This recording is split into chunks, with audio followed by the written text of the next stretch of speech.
Halo para kulikers di seluruh Indonesia, apa kabarnya? Kembali lagi di channel Jengkulik. Hari ini Jengkulik mau membagikan sebuah resep kue loh kulikers. Kue ini udah menjadi kesukaan banyak orang dan rasanya manis. Dan kira-kira para kulikers ada yang bisa tebak gak ya kue apa? Jadi para kulikers yang pengen tahu, mau tahu tentang resep kue ini, jangan lupa untuk terus subscribe channel Jengkulik, like, komen, dan share, serta klik loncengnya biar tahu kalau ada video terbaru dari Jengkulik.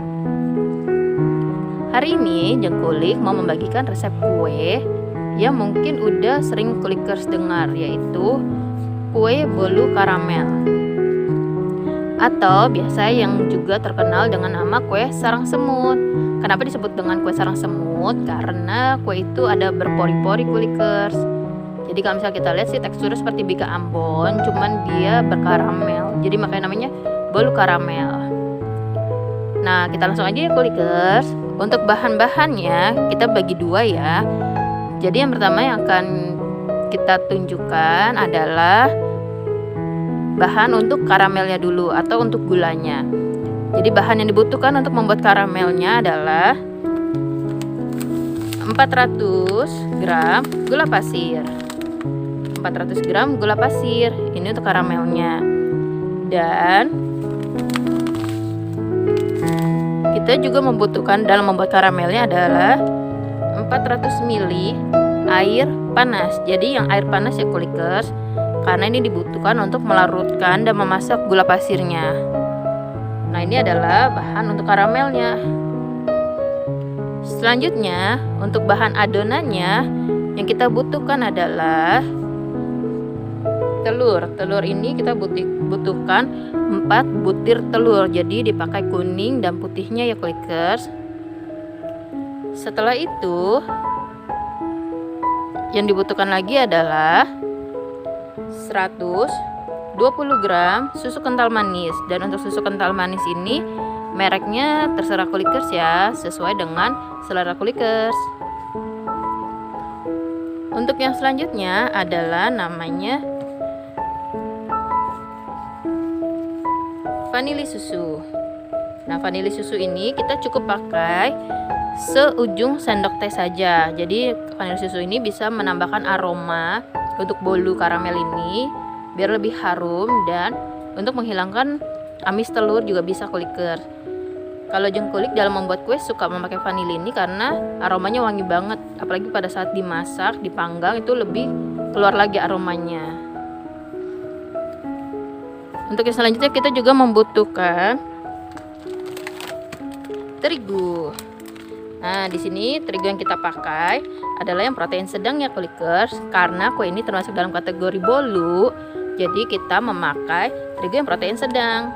Nah, untuk yang protein sedang ini bisa memakai yang merek segitiga seperti ini. Untuk yang selanjutnya kita juga membutuhkan namanya tepung tapioka. Tepung tapioka ini kita pakai untuk tapioka itu 120 gram kulikers. Dan untuk terigu tadi adalah 120 gram ya kulikers. Sama dengan tapioka, jadi 1:1. Tapioka ini dipakai untuk memberikan sedikit rasa kenyal di bolunya nanti. Jadi untuk sarang semut ini atau karamel ini teksturnya bukan lembut seperti kapas ya kulikers, tapi dia lembut tapi berkenyal. Untuk selanjutnya kita juga membutuhkan margarin.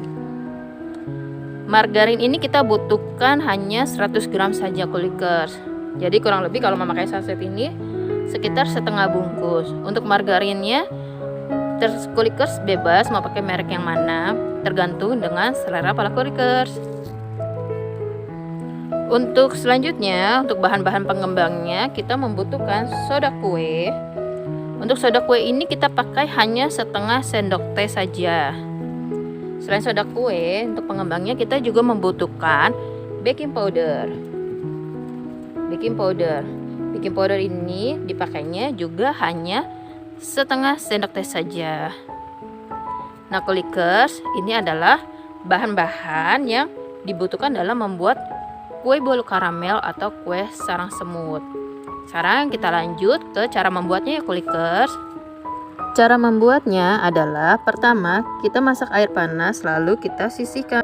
Yang kedua adalah kita masak gula pasirnya sampai larut dengan api kecil ya kulikers, sambil diaduk-aduk biar tidak berkerak di dasar panci. Pada saat gula masih dimasak, langkah selanjutnya adalah kita masukkan air panas yang sudah kita sisihkan secara bertahap. Aduk-aduk sampai rata, jangan sampai gosong. Pada tahap ini kita menggunakan api yang kecil ya kulikers, karena di proses ini hati-hati juga, nanti gulanya bisa meletup-letup kulikers kalau misalnya memakai api besar. Dia selain itu bisa juga cepat gosong, jadi pakai api yang kecil saja ya kulikers, benar-benar kecil. Untuk selanjutnya kita setelah mendidih gulanya kita sisihkan sampai dingin. Jadi kita angkat lalu kita dinginkan kulikers. Untuk selanjutnya adalah di tempat terpisah kita ambil wadah lalu kita kocok telur, susu kental manis, vanili susu sampai berbuih dengan menggunakan mixer. Untuk tahap selanjutnya adalah kita masukkan terigu, tepung tapioka, baking powder dan soda kue lalu kita aduk rata dengan spatula.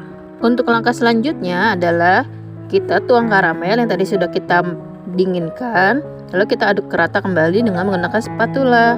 Setelah itu kita tuang margarin yang sudah kita cairkan sebelumnya dan kita aduk rata kembali dengan menggunakan spatula. Dan untuk ini jangan kebanyakan diaduk-aduk ya kulikers, takut nanti hasil bolunya menjadi bantat tidak mekar. Cukup aduk sampai rata saja. Untuk tahap selanjutnya adalah kita saring adonan yang sudah kita aduk tadi sambil dituang, bisa dituang langsung ke panci atau ke baking pan atau ke lentil ban yang akan kita pakai. Tapi sebelumnya panci atau loyang yang kita pakai diberikan olesan seperti Carlo ataupun bisa juga memakai margarin yang diberikan taburan terigu pada loyang.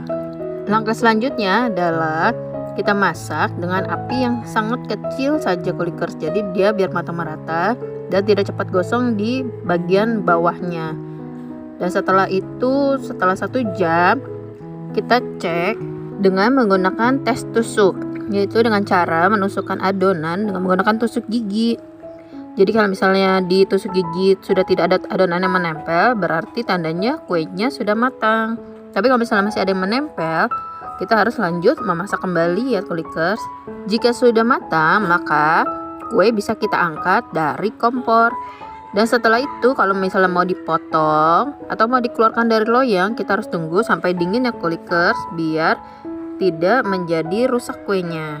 Dalam membuat bolu karamel ini juga ada beberapa tips ya kulikers. Yang pertama yang harus kita perhatikan adalah masak dengan api yang sangat kecil. Ini sangat berpengaruh karena nanti takut gulanya menjadi gosong atau pahit dan berakibat pada kue kita yang menjadi pahit juga.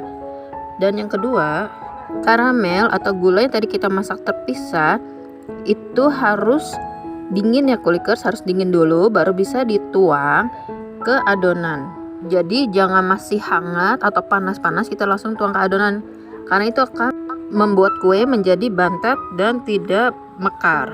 Tips yang ketiga adalah karena kematangan dari masing-masing kompor itu berbeda-beda, makanya pas 1 jam kita harus cek kue kita kulikers dengan cara cek tusuk, yaitu dengan menggunakan tusuk gigi. Jadi kalau misalnya tidak ada adonan yang menempel, berarti artinya kuenya sudah matang ya kulikers dan siap untuk diangkat. Dan tips yang keempat adalah jika pada saat mengaduk terigu dengan gula, misalnya ada yang menggumpal, itu tidak usah khawatir ya kulikers, biarin saja karena nanti kita akan menyaring sebelum dimasukkan ke dalam loyang yang kita pakai. Itu adalah beberapa tips yang harus diperhatikan ya kulikers dalam membuat bolu karamel. Oke kulikers, itu adalah kulikan resep dan cara membuat bolu karamel atau biasa juga yang disebut dengan bolu sarang semut. Dan para kulikers yang ingin mencoba, silakan mencoba di rumah dan pastikan ya kulikers memperhatikan langkah-langkah dan tips-tipsnya ya, agar hasil kuenya menjadi baik dan bagus. Dan untuk para kulikers yang pengen request, misalnya mau di kulik resep apa, mau dihadirkan resep apa, boleh langsung tulis di kolom komentar juga ya kulikers. Demikian video untuk resep bolu karamel atau bolu sarang semut kali ini. Jadi para kulikers jangan lupa juga untuk terus subscribe, like, komen, dan share juga channel Jengkulik. Dan serta juga jangan lupa untuk klik loncengnya biar tahu kalau ada uploadan terbaru dari Jengkulik biar tidak ketinggalan kulikers. Terima kasih para kulikers yang sudah menonton video ini dari awal sampai akhir. Sampai bertemu di video selanjutnya. Terima kasih.